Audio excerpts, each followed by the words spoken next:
जय श्री कृष्णा। राधे राधे। आइए सुनते हैं गुरुवार व्रत कथा। इस कथा को सुनने से मिलेगी देव बृहस्पति की कृपा। देव गुरु बृहस्पति को बुद्धि और शिक्षा का कारक माना जाता है। गुरुवार को बृहस्पति देव की पूजा करने से धन, विद्या, मान सम्मान, प्रतिष्ठा और कई अन्य मनोवांछित फल की प्राप्ति होती है।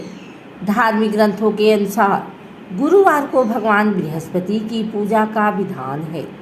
गुरुवार के दिन व्रत और कथा सुनने से घर परिवार में सुख समृद्धि बनी रहती है। आइए सुनते हैं गुरुवार व्रत कथा। देव गुरु बृहस्पति को बुद्धि और शिक्षा का कारक माना जाता है। कथा के अनुसार प्राचीन काल की बात है, किसी राज्य में एक बड़ा प्रतापी और दानी राजा राज्य करता था। वह हर गुरुवार को व्रत रखकर दीन दुखियों की मदद करके पुण्य प्राप्त करता था। परंतु ये बात उसकी रानी को अच्छी नहीं लगती थी। वह न तो व्रत करती थी और न ही दान पुण्य में विश्वास रखती थी। इतना ही नहीं, राजा को भी ऐसा करने से मना करती थी। एक समय की बात है, राजा शिकार खेलने के लिए बन गए। घर पर रानी और दासी थे।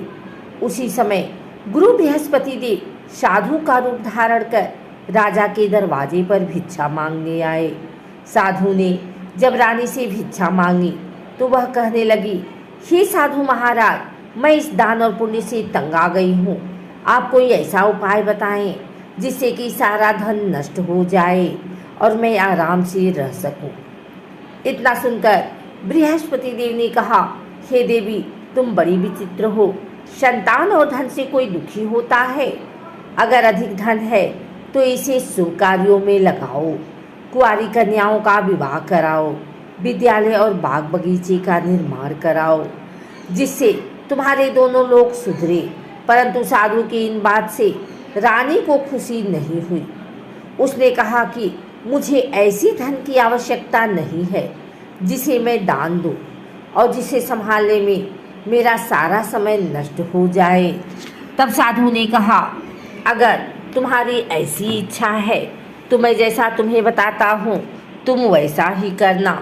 गुरुवार के दिन तुम घर को गोबर से लीपना, अपने बालों को पीली मिट्टी से धोना, राजा से हजामत बनाने को कहना, भोजन में मांस मदिरा का प्रयोग करना, कपड़े धोबी के यहाँ धुलने देना। इस प्रकार 7 बृहस्पतिवार करने से तुम्हारा समस्त धन नष्ट हो जाएगा। इतना कहकर साधु के रूप में बृहस्पति देव अंतर ध्यान हो गए। साधु के अनुसार कई बातों को पूरा करते हुए रानी को केवल 3 बृहस्पतिवार ही बीते थे कि उसकी समस्त धन संपत्ति नष्ट हो गई। भोजन के लिए राजा का परिवार तरसने लगा।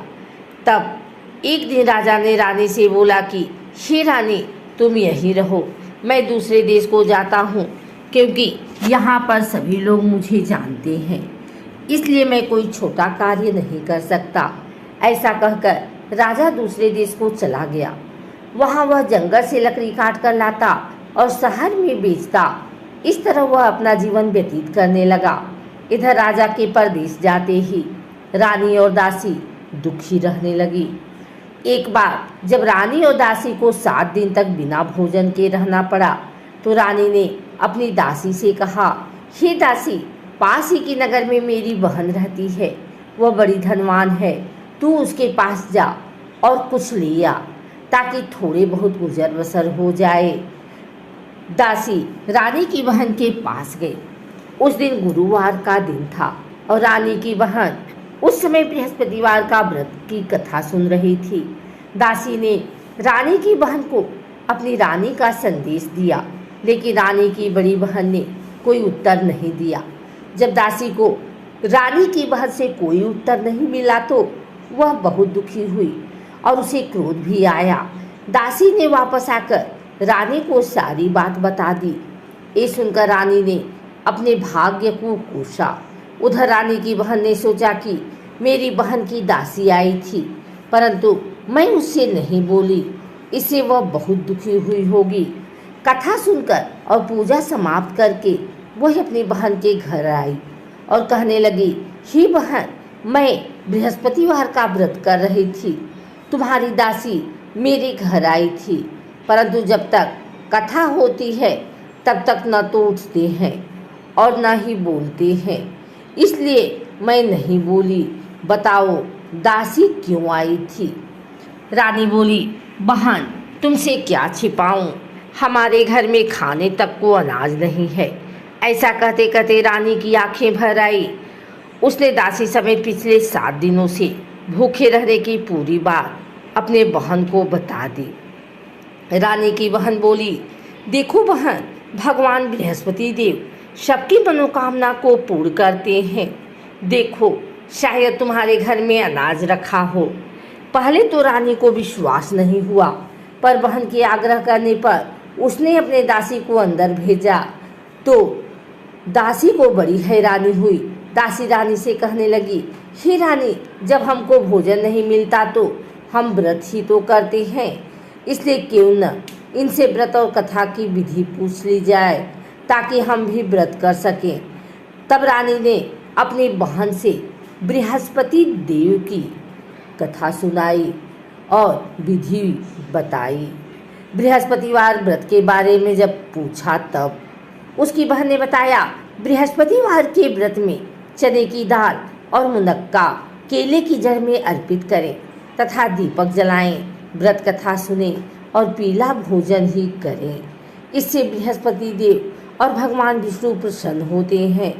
व्रत और पूजा की विधि बताकर रानी की बहन अपने घर को लौट गई। 7 दिन के बाद जब गुरुवार आया तो रानी और दासी ने व्रत रखा। वह घुड़साल में जाकर चना और गुड़ लेकर आई, फिर उससे केले की जड़ तथा विष्णु भगवान की पूजा की। अब पीला भोजन की चिंता को लेकर दोनों बहुत दुखी हुई। चूँकि उन्होंने व्रत रखा था, इसलिए बृहस्पति देव उनसे प्रसन्न थे। वह एक साधारण व्यक्ति के रूप में धारण कर 2 थालों में पीला भोजन दासी को दे गए। भोजन पाकर दासी प्रसन्न हुई और फिर रानी के साथ मिलकर भोजन ग्रहण किया। उसके बाद वह सभी गुरुवार को व्रत और पूजा करने लगी। बृहस्पति देव की कृपा से उनके पास फिर से धन संपत्ति आ गई, परंतु रानी फिर से पहले की तरह आलस्य करने लगी। तब दासी बोली, देखो रानी, तुम पहले भी इस प्रकार आलस्य करती थी, तुम्हें धन रखने में कष्ट होता था, इस कारण सभी धन नष्ट हो गया, और अब जब देव बृहस्पति की कृपा से धन मिला है तो तुम्हें फिर से आलस्य होने लगा है। रानी को समझाते हुए दासी कहती है कि बड़ी मुसीबतों के बाद हमने ये धन पाया है, इसलिए हमें दान पुण्य करना चाहिए, भूखों को भोजन कराना चाहिए और धन को शुभ कार्यों में खर्च करना चाहिए। इससे तुम्हारे कुल का यश बढ़ेगा, स्वर्ग की प्राप्ति होगी और पितृ प्रसन्न होंगे। दासी की बात मानकर रानी अपना धन शुभ कार्यों में खर्च करने लगी। इससे पूरी नगर में उसका यश बढ़ने लगा। बृहस्पतिवार व्रत कथा के बाद श्रद्धा के साथ आरती करनी चाहिए। इसके बाद प्रसाद बांटकर उसे ग्रहण करना चाहिए।